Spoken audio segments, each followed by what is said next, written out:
Alors, tiers livre, les ateliers d'écriture, ça change pas. Cette vidéo, justement parce que on va changer des choses, on va élargir le cercle, on va organiser d'autres recherches, d'autres explorations. Cette vidéo pour dire en quoi, pour moi, c'est vital, pourquoi je le fais, et puis comment on va s'y prendre, et en particulier là, dans les semaines de transition, parce que sur le web, c'est toujours comme ça, on commence par faire des trucs, implanter des expériences, et puis ensuite ça s'organise, les sommaires, les index, les lettres d'info, mais il faut lancer les choses pour que ça s'organise. Alors, petit retour en arrière. Ça fait au moins 4 ans qu'on travaille sur le principe d'un cycle été, un cycle hiver, chacun avec l'appui d'une vidéo, d'une page associée et d'une plateforme de contribution. Pour moi, il y a eu un grand bond en avant avec cet atelier un peu fou qu'on a fait l'été 2018, qui s'appelle « Écrire la ville », avec 45 propositions successives, quelquefois qui venaient une par jour, très progressives, qui se retournaient, qui regardaient. Quelquefois, il suffisait de « hop là », une demi-heure, et puis tu vois la vidéo, tu écris, et c'est lancé.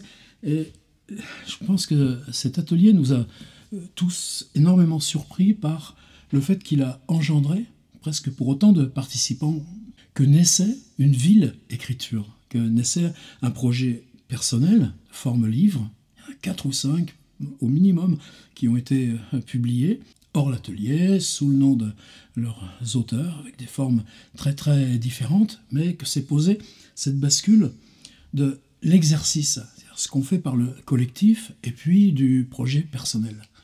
Alors ces cycles, on les a alternés. On a regardé la syntaxe, ça s'est appelé « pousser la langue ».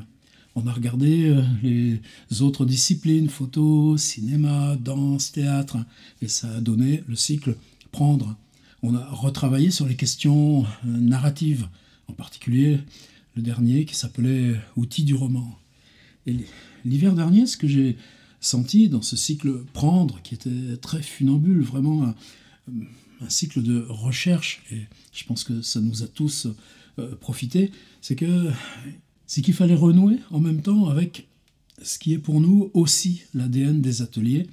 C'est-à-dire d'une part, comment on organise des cycles, comment pour soi-même on peut utiliser l'atelier comme progression, d'où le titre du cycle là, qui se termine, comment on peut l'utiliser comme un musicien fait ses gammes, on revient jouer un territoire précis de musique, et puis justement ce qui nous permet, puisqu'on est bon au pourcentage, en tout cas c'est pas du tout mineur, tu reçois en partage, tu donnes en partage. C'est pour ça aussi qu'il n'y a pas cette question d'animer des ateliers d'écriture, de formation de formateurs ateliers d'écriture, mais que ce qu'on fait ensemble, il y a nécessairement l'idée que soi-même, on va le refaire avec d'autres. C'est pas obligé, pour personne. Mais je crois que c'est ça aussi qui donne le sens à notre travail. Donc j'avais voulu revenir à ces exercices qui sont qu'est-ce que c'est le territoire de l'atelier d'écriture? Quels sont les tenseurs, non pas obligés, il n'y a jamais rien d'obligé, mais ces espèces de points focaux qui illuminent plus solidement et de façon plus pérenne que d'autres. Et puis, ce cycle-là qui induit qu'aujourd'hui, je veuille encore un petit peu changer le dispositif. Dans Outils du roman, on faisait des exercices de narration, de personnages, de scénographie, de décor, de mouvement, de vitesse. Donc, se construisait une histoire, mais est-ce qu'un livre peut résulter de la compilation d'exercices d'écriture? Non, ça n'a jamais marché. Donc, on a développé un cycle qui s'appelait « Faire un livre », c'est-à-dire prendre une base de départ, la moindre. Alors, ce n'était pas les projets personnels, c'était une proposition tellement simple et universelle. Quelqu'un arrive quelque part, qu'on lançait, autant qu'on était, là, l'établit sur cette proposition minimum, et puis qu'on la nourrissait, qu'on la greffait, et que chaque singularité emmenait cette proposition de départ vers des univers formellement, totalement disjoints. Et là, c'est encore en cours, on avance. Et c'est là, pour moi, l'enracinement de ce que je voudrais tenter à partir de cet automne. La question des cycles, c'est-à-dire que 2 fois par an, à la fin de l'été, après nos 15 séances sur 3 mois, à la fin de l'hiver, avec aussi cette masse de travail intense qu'on reconduisait de semaine en semaine, moi je m'effondrais, je disais plus jamais. Puis après, tiens, tu as le virus, tu revois une idée, tu dis tiens, et si on allait explorer ça où on n'a pas été voir cette façon-là, etc., etc. Donc ça venait, ça se refaisait. Mais petit à petit, ça s'est encore accéléré avec la pandémie, on a installé un échange direct, un Zoom. Ces Zooms sont devenus hebdomadaires. Quel surgissement de questions, quel surgissement d'idées, puis connaître les visages à distance, connaître les pratiques. Et je pense que c'est ça aussi qui a commencé à pousser la chose de côté. C'est-à-dire, ce rendez-vous, évidemment, personne n'est là toutes les semaines. Moi aussi, souvent je mets joker, il y a d'autres choses, il y a d'autres urgences. Il n'y a rien, là encore, de fixe, d'obligé, mais se créer quelque chose qui avait sa permanence. C'est-à-dire, on arrête le cycle, mais la page Facebook des groupes, des personnes qui ont participé à tel atelier ou tel autre, ou sont en train là de marner sur le cycle en cours, eh bien, ça devient un vrai bruissement. Ce qu'on découvre, les publications, les parutions des uns ou des autres, et les discussions qui s'amorcent là en commentaire. Donc, je sens que s'ouvre en ce moment cet appel à une pérennité ouverte, quelque chose qui respire, mais qui n'est pas lié à dire « Waouh, c'est l'atelier d'été »,« Waouh, c'est l'atelier d'hiver ». D'autre part, quand on anime un atelier, quand on le conduit, est-ce qu'on se sépare de son écriture personnelle ? C'est pas une question simple. Ça peut pas se faire en même temps, il y a des densités, des intensités. Mais en janvier dernier, quand j'ai ouvert cet espace Patreon, il était bien question pour moi de remettre aussi en partage des questions touchant à mon écriture, en particulier un journal d'écriture hebdo. Et très très vite, les échanges qu'on avait là sur ce Patreon sont très vite devenus une sorte de complément de l'atelier, une sorte d'opposition. Et là, j'ai eu tout l'été ce sentiment, non pas de malaise, mais de dire, est-ce qu'on n'a pas rajouté des cloisons transparentes, si vous voulez, cloisons aussi immatérielles qu'on prétend être le web, là où il ne devrait pas y en avoir. C'est-à-dire là où l'atelier d'écriture se transforme en projet personnel. Les questions passent à celles de l'édition, elles passent à celles des outils, des carnets de notes, de la documentation. La documentation, le travail en atelier, mais comment ça intervient dans votre propre projet. Et puis, de l'édition à la publication, question d'auto-édition, d'auto-publication, donc les tutos qu'on a fait là-dessus. Là, on est en train de faire un podcast. Bon, ben, les questions de micro, de matériel, toutes ces choses-là intervenaient. Et puis, bon, il commence à y en avoir une sacrée série de textes publiés dans l'édition commerciale ou l'auto-publication. Et ça, évidemment, pour moi, c'est un secret comme celui du médecin ou du curé autrefois. N'empêche que, par exemple, comment tu traverses l'attente. Toi, ton projet est fini, et puis il va y avoir 4 mois, 5 mois, 6 mois de confrontation. Comment tu réécris, comment, ou pas, mais comment on tient, comment on s'organise. Et puis une fois que c'est publié, comment on défend, quelles sont là les questions. Ou bien, par exemple, hier soir, tiens, un des amis du groupe qui me dit, c'est bien, tu as fait les tutos là, pour fabriquer un livre. C'est 4 vidéos de 40 minutes, ça fait partie des ressources du Patreon, mais les questions juridiques, tu les as pas abordées. Les questions juridiques spécifiques à l'auto-publication, est-ce qu'on fait ça en auto-entrepreneur? Est-ce qu'on fait ça? Pourquoi j'ai fait une entreprise individuelle, etc. Ou le fonctionnement en association, puis les choses qui se greffent d'URSSAF, de droit d'auteur, etc. Et là, se dire, ouais, on est en train de faire du solide, parce que ce solide, tous ces éléments sont interdépendants. Et c'est là où, ces dernières semaines, a germé l'idée de réouvrir ces cloisons. Alors ça suppose des changements. Là, je vais utiliser cette plateforme, Patreon, parce qu'elle permet très simplement, justement, si on fait quelque chose d'hebdomadaire, ça a été ça les premières réactions, oui, mais la densité du cycle, la thématique. Non, ça ne va pas être faire de l'occupationnel Un dimanche, on travaille sur ci, un dimanche, on travaille sur ça, merci. Mais, par exemple, tenez, la question du personnage. Ça pourrait être pareil pour d'autres questions comme ça, un petit peu essentielles, ou syntaxiques, par exemple. Elle traverse le premier cycle que j'avais fait, qui s'appelait Back to Basics, je crois, ou En route pour le monde de l'écriture. Bon, c'est construction élémentaire de personnages. Qu'est-ce que c'est nos exercices? Mais quand on a fait pousser la langue, eh bien, comment on travaille le visage d'un personnage? Quand on a fait le cycle prendre, c'est quoi le personnage quand c'est dans une action de Jinapan avec intervention directe sur le corps? Dans Outils du roman, évidemment. Comment on le fabrique, le personnage? Est-ce que, par exemple, lui mettre un prénom, lui mettre un nom, est-ce que c'est pas d'emblée s'écarter là du laboratoire contemporain principal?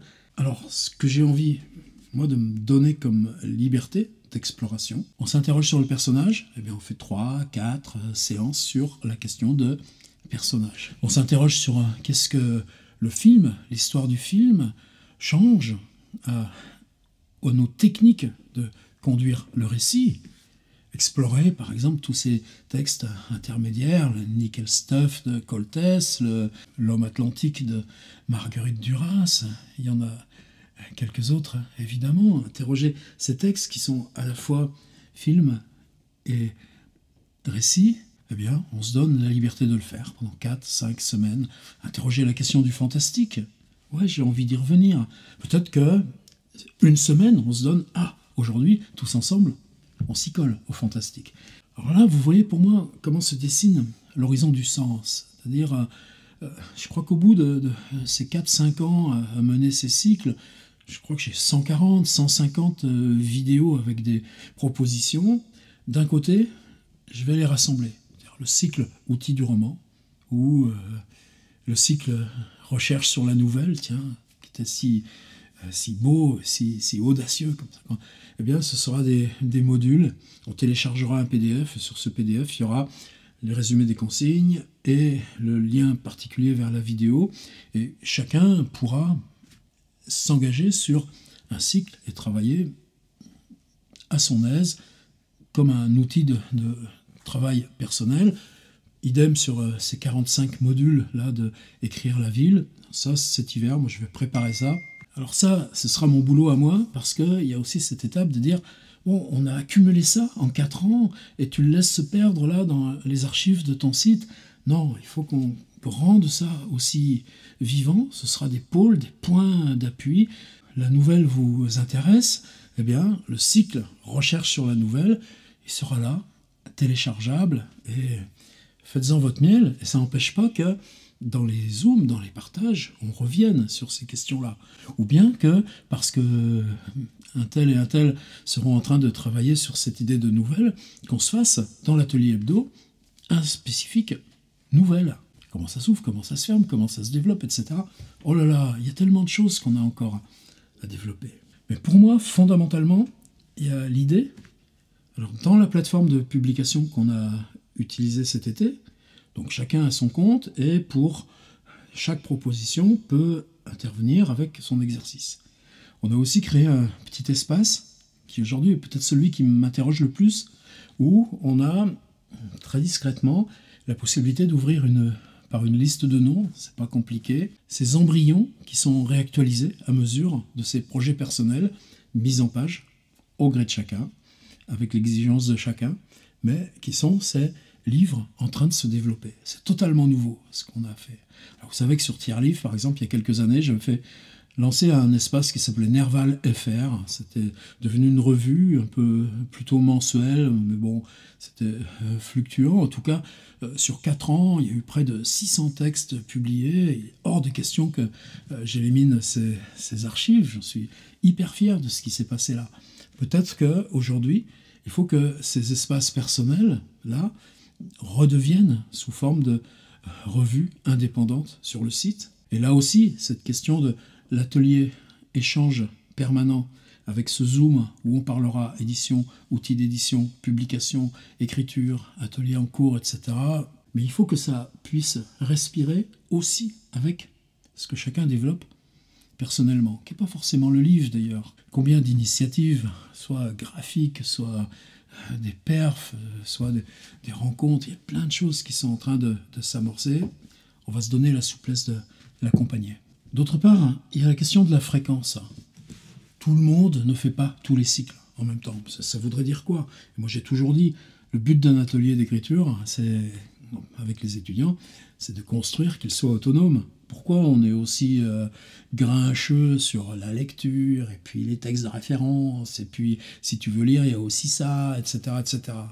C'est pas du gros robinet où tu mets du Flaubert et que ça coule comme ça, et que toi, oh, t'es là et ça te fait ton livre. Bien sûr que non. Mais c'est se dire que à un moment donné, pour avancer seul, il faut aussi aller trouver tes appuis. Il faut pouvoir prendre ta confiance, construire ta confiance, là même où on est dans le doute, dans l'abîme. Et c'est pour ça que ces questions de discussion et de partage ensemble de l'écriture, c'est pas quelque chose de séparable, mais c'est quelque chose d'indépendant de l'exercice, de travailler ensemble sur un même thème, confronter sa propre forme avec tous les possibles de formes, comprendre sa propre singularité. C'est ça qui me passionne dans l'atelier. Ce que le Patreon permet aussi très simplement, c'est que vous voulez pendant un mois revenir un peu à la salle de gym, revenir un peu dans le grand bain là, des propositions, vous cliquez sur le niveau écriture et vous recevez les ateliers en cours, vous vous y remettez. Au bout de 2 mois, si vous avez autre chose à faire, ok, aucun problème, mais vous pouvez continuer de regarder les zooms, etc. C'est la possibilité aussi pour celles et ceux qui veulent venir un peu découvrir ce qui se passe là dans ces brassements, de dire, vous essayez pendant un mois, au bout d'un mois, ça ne vous plaît pas. Oui, mais cette liberté-là d'adapter le niveau, dès que vous adaptez le niveau atelier, vous êtes en piste avec les ateliers. Vous avez autre chose à faire, vous le débrayez, et c'est terminé. Et ça aussi, j'ai envie de... Cette liberté supplémentaire qui nous sort là du cycle en disant « Oh là, je suis en retard, oh là, j'ai pas fait cet exercice, ou là, oh, etc., etc. » Ça aussi, je veux casser. Alors donc, la transition. Parce que là, nous, on est en train de terminer ces cycles. Alors, vous pourriez me dire, dis donc, occupe-toi déjà des trucs en cours avant de... Non. Je veux installer qui est ce relais. C'est-à-dire que le cycle progression, le cycle faire un livre, là, on est à 10e proposition. Ils vont s'arrêter à la 15e proposition, mais il n'y aura pas d'arrêt. C'est-à-dire que les propositions qui s'enchaîneront ensuite dialogueront encore avec ce qu'on a accumulé là. Alors après, libre à vous aussi donc de continuer ou pas, c'est pas la question. En tout cas, j'ai encore donc 5 semaines, 5 propositions, ça fait donc jusqu'à début octobre, où ces 2 cycles marchent ensemble et on les regarde. Parce qu'il s'agit de construire les outils qui vont prendre la suite. Je sais que déjà, il y a plusieurs personnes qui ont demandé à s'y joindre, donc on va le faire au plus simple. Donc à la fois, évidemment, que vous soyez conscient que l'expérience s'installe progressivement, qu'elle deviendra cohérente et sera le paysage unique à partir là de la fin septembre. Mais dès à présent, les personnes qui nous rejoignent là, en se disant voilà ce qui va s'amorcer pour l'année scolaire à venir, tout simplement, on ouvre les portes, on se pousse un peu sur les chaises. Vous voulez venir au Zoom et voir ce qui se passe. Des fois, nous, on est habitués, on se connaît les prénoms, etc., etc. Donc, pas grave, vous écoutez tranquille, prenez la parole, présentez-vous, allez-y. Il n'y a pas de timidité, surtout, il n'y a pas de hiérarchie dans l'écriture. C'est-à-dire, évidemment, le cycle s'appelle progression, on progresse, on s'arme, à chaque fois, on va plus loin. On va plus loin parce qu'on rejoue l'expérience du texte. Mais évidemment, on peut entrer à n'importe quel endroit. Ce cycle qui s'appelle faire un livre. Là, en ce moment, on travaille sur un podcast, sur une proposition qui s'appelait la Sentimenthèque. Lisez cette Sentimenthèque qui était la 4e proposition du cycle faire un livre. Et faites-la pour vous. Quelle belle introduction, quelle belle initiation. Il n'y a pas de question de niveau d'entrée. Et ça, moi et les autres de l'équipe, dès que vous êtes aussi inscrits, n'hésitez pas aussi à vous signaler sur Facebook pour avoir la possibilité d'entrer dans ce groupe-là, strictement réservé aux participants. Et puis, on vous accompagne, pas de problème. D'autre part, là, en ce moment, encore un exemple qui, pour moi, est typique. Évidemment que dans ce cycle progression, à un moment donné, la question de la chose, Francis Ponge, le parti pris des choses, ça devait être là, un moment, un point de rendez-vous, quelque chose qu'on traverse. Mais peu importe le moment où on le traverse. Eh bien, là, en ce moment, c'est en cours, et on a décidé, dans le prologue, là, début juillet, on a publié un livre collectif de l'eau. Et ça aussi, c'est une expérience qui, moi, m'a profondément troublé. Est-ce que c'est un livre d'atelier d'écriture? Non. Évidemment, un collectif, mais une assemblée de singularités qui travaillent selon le même format, sans mots, toute la liberté de syntaxe possible, sur un même thème. Ce livre est venu rétrospectivement. Il est venu parce que, justement, on était en train de travailler sur des formes en 100 mots, et puis cette thématique de l'eau. Eh bien, aujourd'hui, on la renverse.